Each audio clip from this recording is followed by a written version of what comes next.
It is Monday. It is another Monday Marketing Tea. 2 more weeks. Spock hears that it's time.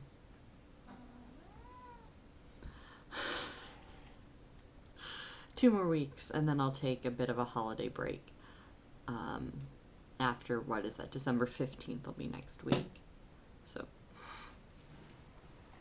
week of Christmas and week of New Year I'll take off. Maybe the first week of January too, but we'll kind of see there. Right. Let's get started. What's happening? What's the haps?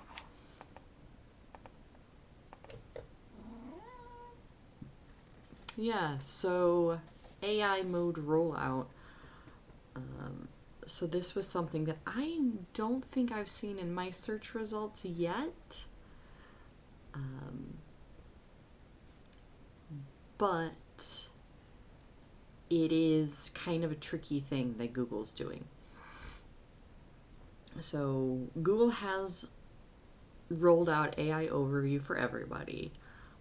So I'm sure you've all seen that when you search for something, there is that kind of summary answer at the top. Sometimes I completely ignore it. Sometimes I actually do read it. I will admit, sometimes when it's kind of a how-to question, like a techie question, sometimes I will review it to see if it helps me get unstuck on whatever step that I'm currently stuck on. It doesn't usually help, but sometimes it does. But something that Google has started to do is if you are reading the AI overview, there'll be like a, read more button or something like that. And people like me, when I see that, I figured it would just be an expansion of the results, which, sometimes I feel like that is still true. It writes a really big result and it shows you that much, so, you are going down to see the rest of the results. But then if you engage it further, thinking that you're going to get the sources or for a reiteration, you actually enter into Google's AI mode. So you no longer are involved with the search side of things at all. Which apparently is right now still in process and frustrating because it's not a very good AI.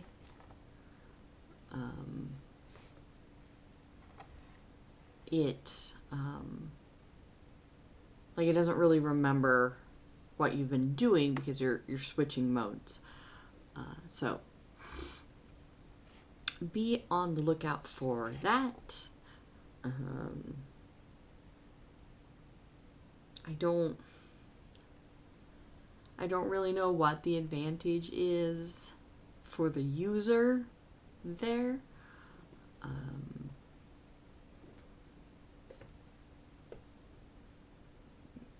Yeah, I only see advantage Google. But they're trying to take over ChatGPT's space, which apparently I didn't put this in, but I guess last week ChatGPT went into code red because Gemini, which I think is Google, was catching up to them in terms of usefulness. Not in terms of user base per se. I think ChatGPT is still probably the largest number of users. Although Gemini and Copilot do have the advantage of being part of major companies that force people to use it, so that's probably not a very thin margin. But point being, yeah, there's definitely a race in AI to get ahead. Which it's a very frustrating race because, like, if AI is trained on human data, the amalgam, like, kind of by definition, the amalgam shouldn't be that different. The average human is pretty average. Sorry, that was disparaging towards humans. But the point being, like, to me, it seems ironic. That's all. That they are trying to make more useful AI agents, but it's a computer, so, like, at a certain point, doesn't that just boil down to user experience, aka, like, how things are laid out and how things are intuitive and easy to use, and not actually the product? Like, in the long run, isn't that what's going to make the winner? Not the intelligence part. The artificial part. Anyway. Alright. And in other news, being more generous to people, so it's very important for local businesses to have accurate information online, and a lot of local businesses do not follow this seemingly basic advice. That does remind me, though, I need to do some things for Punch's business. But, sorry, I hit my hand against the table. But to me, it is so frustrating if a local business does not update their stuff, particularly their Google business profile, particularly, right, what's on Google Maps. I rely on that. Like, a lot of people, like, if I am checking the hours for something, I'm just going to Maps and typing in the name of the business and looking at the hours there. If you do not update your Google business profile, you do not exist to me. So I'm definitely part of this for 53%. I'm very strongly in the 53%. I'm actually surprised that it is that low. I feel like more people would be driven away by inaccurate listings. But maybe there's enough older people who are more generous than I am out there. I am not generous. Make sure your listings are up to date. The Google business profile is stupidly easy to use. It's not always easy to set up. It's not always easy if you are in a business that Google doesn't like very much. But generally speaking, it is a very straightforward piece of marketing. So if it isn't optimized, you can hire me to do that for you. Cash money. I take cash money.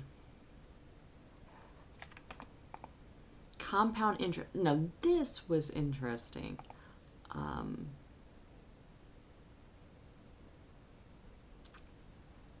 So I work in SEO. And just so people can read this for a minute.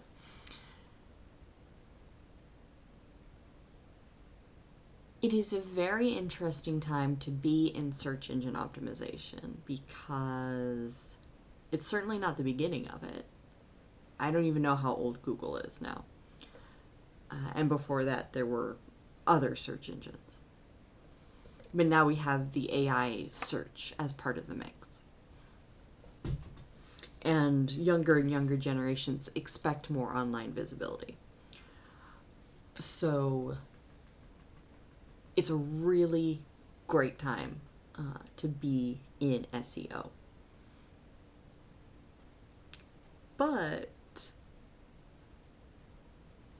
And I'm sure other industries are like this, but I just find it fascinating. So many businesses operate with an understanding that's extremely outdated. So they want to rank for keywords, they want to talk about traffic and impressions and things like that. And those are all, they all have their place, all these indicators, all these metrics.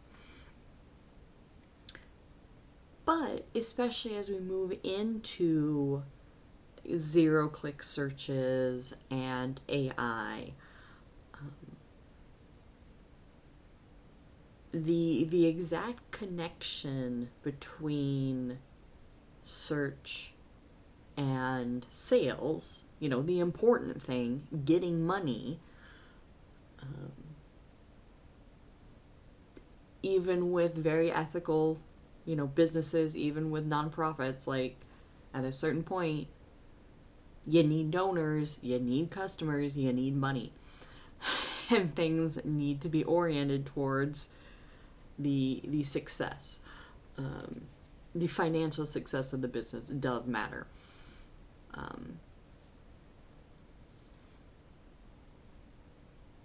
So the keyword ranking, the traffic, the impressions, they may or may not accurately predict sales.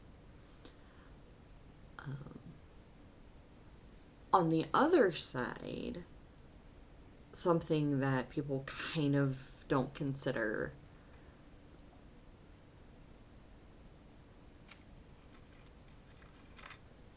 they feel like they don't need to invest in SEO because they rely on referrals, etc., etc. All, fine. I mean, referrals are a very important part of business, especially small local businesses. But there's so much loss in that kind of attitude because you don't know how many people are out there needing your services, needing what you're offering. And if you have even one competitor anywhere near you and they are doing anything with their website,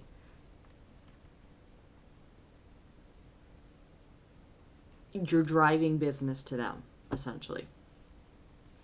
You're driving business to your competitor by not investing in your own website. And that long term will damage you because if they're getting the new clients, then they're getting the new referrals, etc. Right? It is compounding.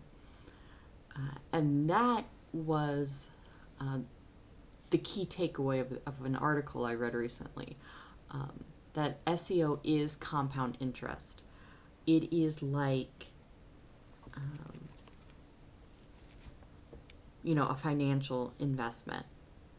You may only get one click here, one click next month, but the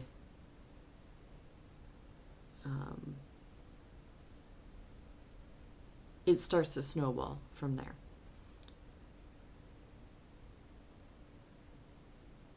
Because that's how SEO works. It's online reputation. It's optimizing relationships between companies and clients online. So companies really miss that, and so I need to educate more businesses on that long-term value, because people know, like, okay, SEO takes a while, but what does that mean? And what does it mean to build that relationship and build that compound interest? But, a company that doesn't work on it month one, and a company that works on it even a little bit for a few months, they're just in a much stronger position. So as search changes, as user behavior changes, that company that has invested in itself will continue to get stronger, which will drive sales. And that's kind of the value. So the true value isn't your ranking. The true value isn't the keywords.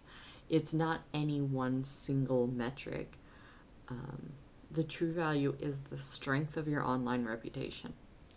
And that is worth a lot, right? You want referrals in person. Why don't you want referrals online, right? That's what Google and AI are doing. They are referring people to you because you have proven yourself to them. So that's my really long soapbox on why businesses should invest in SEO. And it's expensive and it takes a lot of time and it's never done.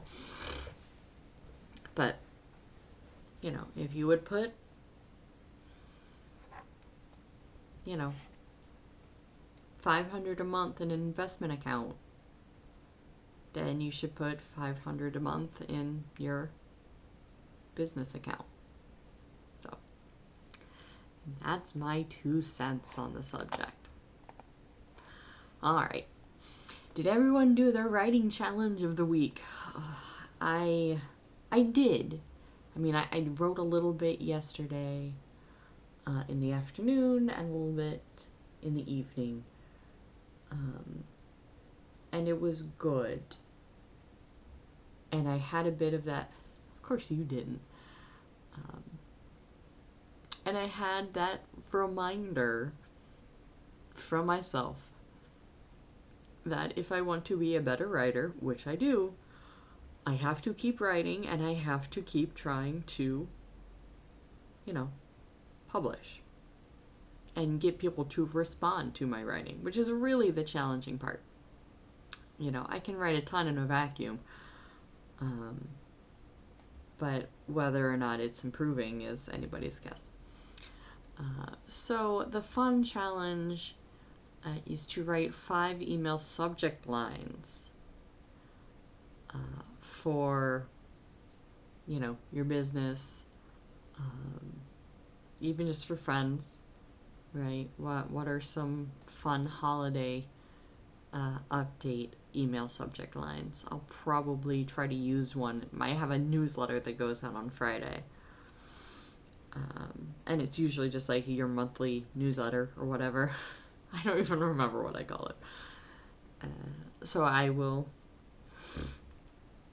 you know, write one of these, write a couple of these, and maybe I'll use it for my newsletter. See if it. My intention will be to try to get someone to reply to the email. I don't have a big email list because it's my business email. So that's what I will do. My newsletter is just, I don't know, not a priority. I don't really, meh. I like this a lot more. Alright. That's your challenge for the week. Write some email subject lines. Otherwise, I will see you next Monday. Trying to think of what's going on this week. I think Friday, if we're not dead, we'll do Type 0, as far as I know. I'm not sure whether I'll do any Skyrim or not this week. The beginning of the month is just really hard. And I'm trying to get some good habits started. So that's just, you know, taking up time. And one of my other goals is to start doing some Teach Yourself Classics streams. Again, I doubt that will be this week, but that will probably be a January feature. So we'll see how that goes. Everybody feel free to subscribe or donate to Ko-Fi for some tea to keep me warm this winter. And we'll see you next week.